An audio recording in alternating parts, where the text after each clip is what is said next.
कहानी है एक डिलीवरी बॉय की। उसका नाम राहुल है। राहुल रोज खाने की डिलीवरी करता है। सुबह से लेकर देर रात तक सड़कों पर घूमना, ट्रैफिक, शोर और थकान, यही उसकी जिंदगी थी। उस दिन सुबह जब राहुल उठा तो घर का माहौल थोड़ा अलग था, क्योंकि उस दिन उसकी माँ का जन्मदिन था। जल्दी तैयार हो जाओ, आज समय पर घर आना है ना। आई के लिए नथ भी लानी है, पैसे अलमारी में रखे हैं।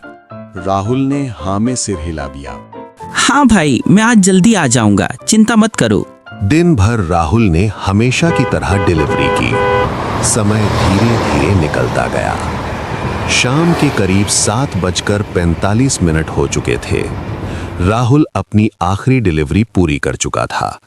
वो बाइक पर बैठा और घर की तरफ निकलने ही वाला था, तभी उसके मोबाइल की स्क्रीन जली। एक नोटिफिकेशन आया, urgent night delivery, hotel victory, 1000 रुपए एक्स्ट्रा इंसेंटिव। राहुल कुछ पल तक मोबाइल को देखता रहा। विक्ट्री? अजीब है भाई, ये होटल तो मैंने इससे पहले कभी नहीं सुना। लेकिन 1000 रुपए। राहुल ने सोचा, बस एक ही तो डिलीवरी है और ज्यादा टाइम नहीं लगेगा। यही सोचकर उसने ऑर्डर एक्सेप्ट कर लिया। होटल का लोकेशन उसी रास्ते पर था जहां से वो रोज जाता था। कुछ ही देर में राहुल होटल विक्ट्री के बाहर खड़ा था। होटल बाहर से बिल्कुल साधारण लग रहा था, ना कोई भीड़, ना ज्यादा रोशनी। राहुल अंदर गया। रिसेप्शनिस्ट ने कहा, डिलीवरी? हाँ भाई, जल्दी करो। रिसेप्शन पर खड़े आदमी ने बिना कुछ बोले पार्सल सीधा आगे बढ़ा दिया। उसकी आंखों में कोई भाव नहीं था। राहुल ने पार्सल लिया और तुरंत वहां से निकल पड़ा। उसे नहीं पता था कि अब जो रास्ता शुरू होने वाला है वो उसकी जिंदगी का सबसे डरावना वास्ता होगा। होटल विक्ट्री से निकलते ही राहुल ने बाइक आगे बढ़ा दी। जीपीएस बता रहा था कि डिलीवरी शहर से बाहर की है। शुरुआत में सब ठीक लग रहा था, लेकिन थोड़ी देर में स्ट्रीट लाइट्स कम होने लगीं। अब सड़क लगभग खाली थी, आसपास कोई गाड़ी नहीं। दोनों तरफ पेड़ थे, काफी घने। हवा में अजीब सी ठंडक थी और रास्ता थोड़ा अनजान। तभी हेडलाइट की रोशनी में एक काली बिल्ली दिखी। वो सड़क के बीच खड़ी थी, बिल्कुल चुप। राहुल ने ब्रेक लगाया, बाइक रुक गई, लेकिन बिल्ली नहीं हिली। अरे यार हट, रास्ते से हट। वो बिल्ली बस उसे ही देखती रही। एक पल के लिए राहुल को अजीब सा लगा और अगले ही पल बिल्ली गायब थी, ऐसे जैसे कभी थी ही नहीं। राहुल ने इधर उधर देखा, कुछ नहीं था। उसने खुद को समझाया कि शायद वो ज्यादा सोच रहा है। तभी जीपीएस की आवाज आई, टर्न राइट। राहुल मुड़ा और उस मोड़ के बाद रास्ता और सुनसान हो गया। थोड़ी दूर पर एक पुराना सा बंगला दिखा। खिड़कियां टूटी हुई थीं, दीवारें काई से ढकी थीं। अंदर से हल्की रोशनी आ रही थी। जीपीएस पर वही लोकेशन था। फाइनली मिल गया, यही है। राहुल ने बाइक रोकी और चारों तरफ देखा। कोई भी नहीं था वहां, बस वही बंगला था और सामने बंद दरवाजा।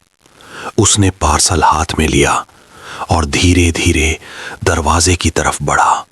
उसे अंदाजा नहीं था कि अब जो होने वाला है वो उसकी जिंदगी का सबसे लंबा पल होगा। राहुल दरवाजे के सामने खड़ा रहा। पार्सल उसके हाथ में था, लेकिन ध्यान कहीं और। उसने एक बार पीछे देखा। सड़क अब दिखाई नहीं दे रही थी। अंधेरे में सब गुम हो चुका था। उसने धीरे से दरवाजे पर दस्तक दी। कोई जवाब नहीं।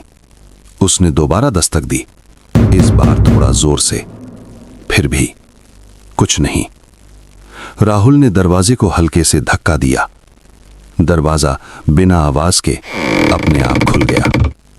अंदर की हवा बाहर से अलग थी, काफी ठंडी और थोड़ी सी भारी। राहुल एक कदम अंदर गया, उसके पीछे दरवाजा धीरे से बंद हो गया खुद ब खुद। उसने पलटकर देखा, दरवाजा बंद था। उसने हैंडल घुमाया, हैंडल हिला, लेकिन दरवाजा नहीं खुला। अरे ये क्या है? अंदर अंधेरा था, बस सामने कहीं हल्की पीली रोशनी दिख रही थी। राहुल ने 2-3 कदम आगे बढ़ाए। फर्श पुरानी लकड़ी का था, हर कदम पर हल्की चरमराहट। दीवारों पर पुरानी तस्वीरें टंगी थीं। तस्वीरों में लोग थे, लेकिन उनके चेहरे साफ नहीं दिख रहे थे। राहुल ने एक तस्वीर को ध्यान से देखा। उसे ऐसा लगा जैसे आंखें उसे ही देख रही हों। उसने नजर हटा ली।